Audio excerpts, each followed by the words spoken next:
Sveiki sugrįžę. Šis laikas Lietuvos ryto televizijos eteryje vadinasi 4 raidėmis – NKTV. Štai ką liko parodyti jums šiandien.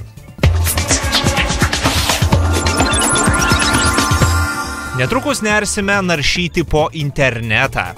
Ten sužinosite, kur galima nusipirkti dėvėtų knygų, Londono miestas iš žiauriai arti, bei smagiai pagaminami gamtos garsai.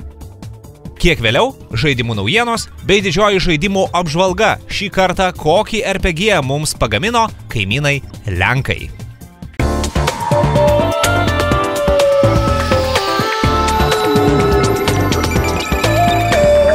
Noriu pakviesti visus palinkti arčiau televizorių ekranų ir pažiūrėti į kompiuterio ekraną, kurį dabar jums rodysime. Nes aišku, tinkle mes naršome internetą, naršome su jūsų pagalba, nes mūsų Facebooko profilyje ant sienos jūs paliekate savo rastas geras, įdomias nuorodas, peržiūrim ir aišku, pateikėme visai Lietuvai. Taigi, pirmoji nuoroda, ją mums parodė Paulius. Paulius, kuris spėju yra šio projekto autorius, sako, pirk, parduok ir dovanok perskaitytas, tai yra naudotas knygas, puslapyje noriuknygų.lt. Viskas yra labai paprasta. Turite parduoti knygą, prašau, paduodate naują skelbimą, čia atsiduria, norite įsigyti naudotą knygą pigiau, einate, tarkim, į visas knygas, na kaip aš čia žiūriu, ką parduoda. Pavyzdžiui, Brėkštanti aušra, romanas, sonata patalpino, pažiūrim, kiek kainuoja dėvėta Brėkštanti aušra, 20 litų. Sakyčiau, daugoka už dėvėtą knygą, bet sonatos šventas reikalas. Padaryti kainą tokią, kokią jinai nori. Noriuknygų.lt – gera vieta, norintiems už knygas mokėti pigiau. Ar žinote, kaip šios svetainės autoriai sutrumpino 3 žodžius – protingų minčių sindromas? Taip, PMS. PMS yra mintis aptiktos lietuviškajame internete. Nebūtinai protingos, bet būtinai linksmos. Tekstinis puslapis, skaitote įvairius susirašinėjimus, žvengiate ir necituojate balsu. Nes labai daug necenzūrinės kalbos čia yra. Labai. Bet tikrai yra juokingų dalykų. Ir vėlgi Facebook'e šį kartą Gediminas siūlo susipažinti, kaip vyrukas iš Rusijos paprastom ūkiniam priemonėm pasigamino 90 terabaitų diskų talpyklą. Valdelį pasigamino, varžtus susuko, suklijavo, ventiliatorių pridėjo. Žodžiu, toliau nerodysiu, galeriją pamatysite patys, adresas ekrano apačioje. Vitalijus kviečia jūs visus apsilankyti kiek paradoksalioje interneto vietoje. Paaiškinsiu kodėl. Nes tai yra interneto sistema, kuri yra skirta susiburti ir daryti visiškai neskaitmeninius reikalus. Ogi keistis atvirukais, atvirlaiškiais, pavadinkim juos taip. Viskas veikia paprastai. Jūs užsiregistruojate, paskelbėte savo adresą ir paskelbėte, kad laukiate atvirukų. Ir siunčiate atvirukus kitiems sistemos nariams. Grubiai viskas veikia maždaug taip. Vienas jūsų išsiųstas atvirukas ir vienas atvirukas, kurį jūs gaunate iš kitų. Taigi jūsų kaip ir balansas turi būti, iš esmės, 0. Žodžiu, daug čia reikėtų visko aiškinti, bet netgi lietuviškai beje yra svetainės versija. Ir mes galim netgi pasižiūrėti, tarkim, visų laikų didžiausius atvirukų siuntėjus. Štai, toks veikėjas, kuris yra Tukanas. 3600 atviručių išsiuntė. Pabandykit, gal patiks. Praėjusioje laidoje rodėme jums 26 gigapikselių raiškos Paryžiaus panoramą. Pamirškite tai. Dabar yra Londonas, dabar yra 80 gigapikselių. Ačiū Eimantui už šią nuorodą. Štai tokia panorama. Galima judėti kur tik norite. O galima pabandyti turą.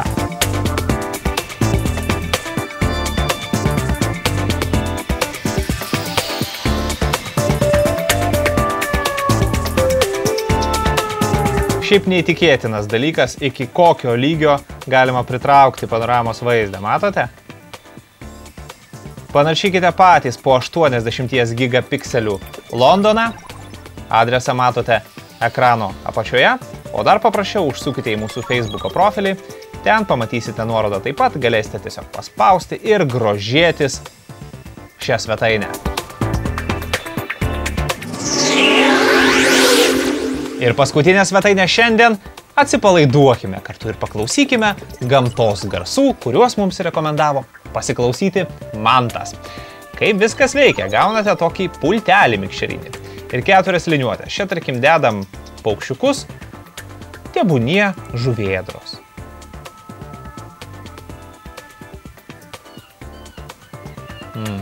Čia yra žuvėdrų garsas.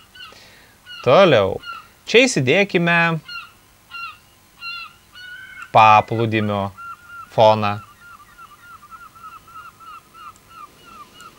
Čia įsidėkime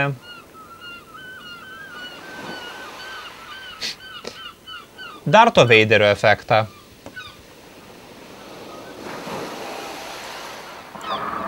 Na ir pabaigoje, tebūnie vilkai.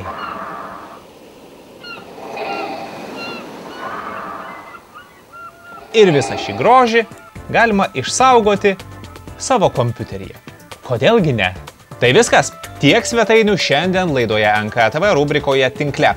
Dalinkitės, prašau, su mumis ir visą Lietuvą tuo, ką gero randate internete. Kaip tai daryti, paklausite? Paprastai. Keliaujate į Facebooką, susirandate NKTV ir dedate informaciją tiesiog ant sienos. Ačiū visiems žiūrėjusiam Tinkle šiandien. Po praėjusios savaitės Need for Speedo metas jums pristatyti naują žaidimą, tačiau apie jį iš karto po žaidimų naujienų.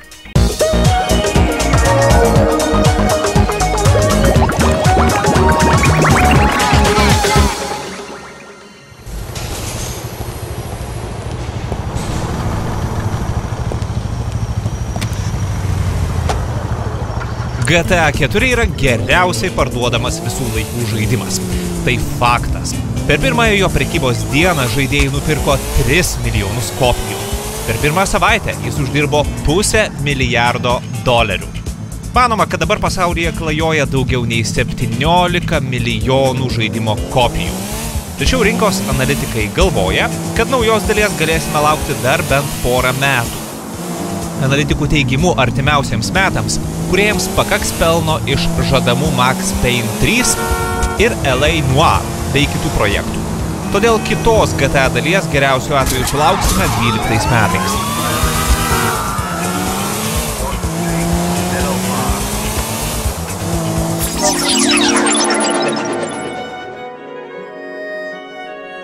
RPG žaidimų serija The Elder Scrolls tęsiasi jau 16 metų. Žinomiausios dalys yra Morrowind ir Oblivion. Neseniai svetainė Eurogamer pranešė, kad Elder Scrolls 5 yra tikrai gaminamas. Remiantis jų šaltiniu, tai bus tiesioginis Oblivion tęsinys. Mįslingasis informatorius minėjo tokius žodžius kaip Dragon's Lord ir The Blades. Jo teigimu, šiuo metu kaip tik vyksta žaidimo balsų įrašinėjimas. Patys kūrėjai Bethesda nieko nekomentuoja. Tačiau vienas iš kompanijos vadovų neseniai atskleidė, kad vienas žaidimas yra kuriamas jau seniai ir bus atskleistas priartėjus jo išleidimo datai. Mums belieka laukti tolimesnių žinių.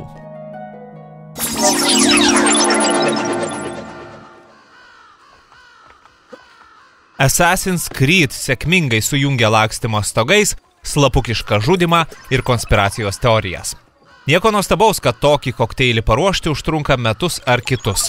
Praėjusias 2 dalis skyrė 2 metų tarpas. Lapkritį pasirodęs Assassin's Creed Brotherhood nesiskaito, bet vis tiek buvo malonus siurprizas konsolių turėtojams. Tačiau ir kitiems gerbėjams neteks ilgai laukti. Ubisoft vadai patvirtino, kad kitais metais numatomas didelis Assassin's Creed žaidimas. Kol kas nežinoma nieko tikslaus. Vykti jis gali tiek Antrojo pasaulinio karo metais, tiek, pavyzdžiui, Majų laikais. Belieka tikėtis, kad keičiantis laikams kokybė nekis.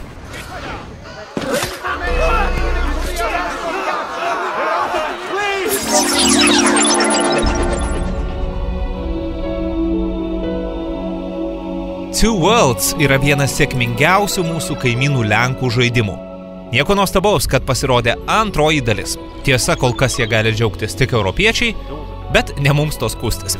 Two Worlds 2 yra tiesioginis praėjusios dalies tęsinys. Pačioje pradžioje abiejų žaidimų herojus ir jo sesuo kali žmonių imperatoriaus pilyje. Iš ten herojų ištraukia keletas karą su žmonėmis išgyvenusių orkų ir pristato savo pranašiai. Dabar protagonistui teks nugalėti imperatorių ir išvaduoti savo seserį. Akivaizdu, kad šioje vietoje autoriai rašydami siužetą nepersistengė. Pačioje pradžioje žaidėjas pradeda kaip neapsiplunksnavęs ir jokios patirties neturintis kalinys. Kur pranyko visi praėjusioje dalyje sukaupti įgūdžiai, niekas nepaaiškins. Nėra net paprasčiausios amnezijos. Tačiau tai leidžia patiems nuspręsti būsimo pasaulio išgelbėtojo profesiją. Kaip ir įprasta žaidimams vaidmenimis, galima būti kovotojų, vagimi arba magu. Tiesa, galima rinkti sugebėjimus iš visų 3 medžių, bet geriausia vis tik specializuotis vienoje iš sričių. Niekur nedingo ir daiktų gaminimo sistema. Kautynių kardais ir lankais srityje naujo kūrėjai neišrado, bet magijos sistema yra tikrai įdomi. Šiame žaidime gali pasigaminti savo burtus, tam reikia sujungti elementą, pavyzdžiui, ugnį, ir efektą, pavyzdžiui, strėlę. Taip gaunamas pats paprasčiausias ugnies kamuolėlis. Sujungkite ugnį ir sprogimą ir pavyks išblaškyti aplinkinius priešus. Aukštesnio lygio magas gali kombinuoti ugnies kamuolį su sprogimu. Gana paprasta ir kūrybinga. Būdų kombinuoti burtus yra tikrai daug ir tai vienas unikaliausių žaidimo bruožų. Daiktų gaminimas irgi nėra paprastas. Visą turimą gėrį galima suskaidyti į sudedamąsias dalis. Šias galima panaudoti kitų daiktų pagerinimui. O pakėlus daiktų lygius, galima į juos įstatyti magiškus akmenis ar nudažyti. Gal tai bandoma kompensuoti ne koviniams įgūdžiams vystyti išleistus taškus, įgūdžių taškus galima uždirbti keliant lygius arba įvykdant tam tikras užduotis. Didžiausia kliūtis ta, kad pačioje pradžioje negalite vystyti visų sričių, kurias norite. Tam reikia perskaityti atitinkamas knygas, todėl vos pradėję žaidimą, magų nekromantų netapsite. Priešai tuo tarpu nėra labai protingi ar unikalūs. Išskirtume gal nebent labai anksti sutinkamus ir keistai silpnus raganosius. Taip, tos pačius nykstančius žvėris. Dar kiek įdomesni vilkolakiai ir kitų žvėrių hibridai. Deja, kiti oponentai neišskirtiniai, tad daug ko pasakyti apie juos negalime.